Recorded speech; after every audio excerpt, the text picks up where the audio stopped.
You also wrestled before Brutus Beefcake was Brutus Beefcake. Oh, was my Dizzy God. Hogan. Yes. And it seemed like you had a lot of matches with him. What was your experience here? Well, I met Dizzy. I met him out in Pensacola. I think that's where he was. He was from Pensacola, I think. That's where he started. Anyway, that's where they would come to Bullet Bob and want to have matches, and he wouldn't use them. I'm going back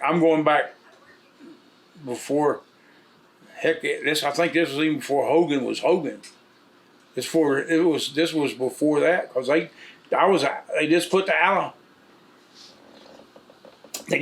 Alabama heavyweight strap on me. It's the first belt that I ever got. Bob Armstrong put it on me, and Fuller's put it on me.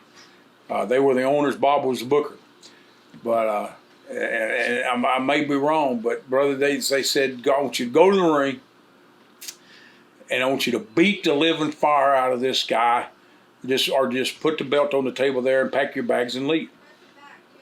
So okay, I think I can. I'll try my best. I was Man Mountain Harris at the time, and I went out there.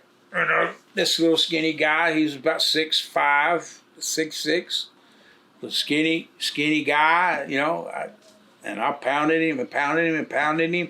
Told him I was sorry, pounded him, pinned him, beat him up pretty much like I was told, and pinned him 1, 2, 3, and went home. And about 8 years later, I turned on the dadgum TV, and there's that little skinny guy on TV carrying the WWE heavyweight belt, and it's Hulk Hogan. And I said, no, if I ever have to go up there, boy, I'm gonna have to face that one. I know. Yeah.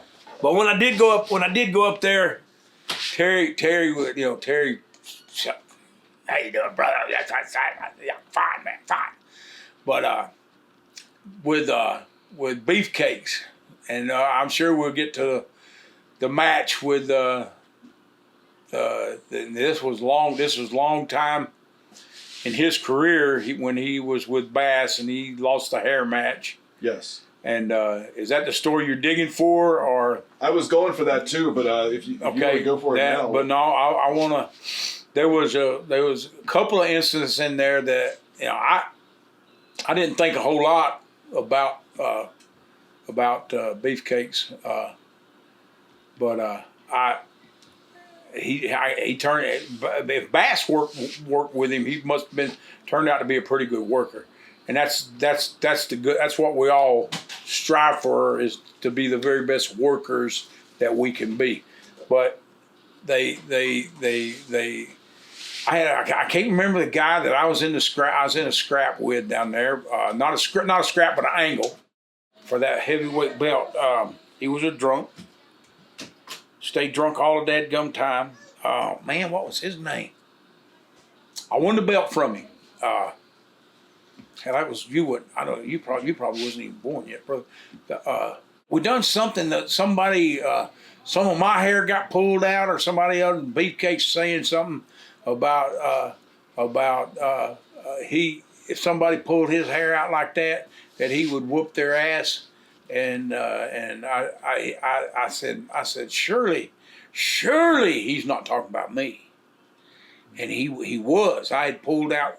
The guy was getting up, and I was standing on his hair, and I didn't know I was standing on his hair, and he got up anyway. Pulled out a big chunk of his hair. He was drunk, And I said, brother, I'll tear you up like a sow's bed. No, what are you talking? What? That was all. He didn't say no more. Then he goes up and he leaves, and I go a different direction, and he goes another direction. But he winds up with my partner in WWF, and they do a whole angle up there. And I stayed out in the Carolinas, and like I say, I spent 20 years out there. But anyway, the deal was that Bass and him had a hair match. Bass lost a hair match. It's the last you seen of Bass. When they shaved his head, you didn't see Bass no more. Yeah, Beefcakes, as far as I know, me and him were good friends. Me and Terry's good friends. And hopefully we'll stay that way. You know, well, you can't never tell about this business. I'm telling you, man.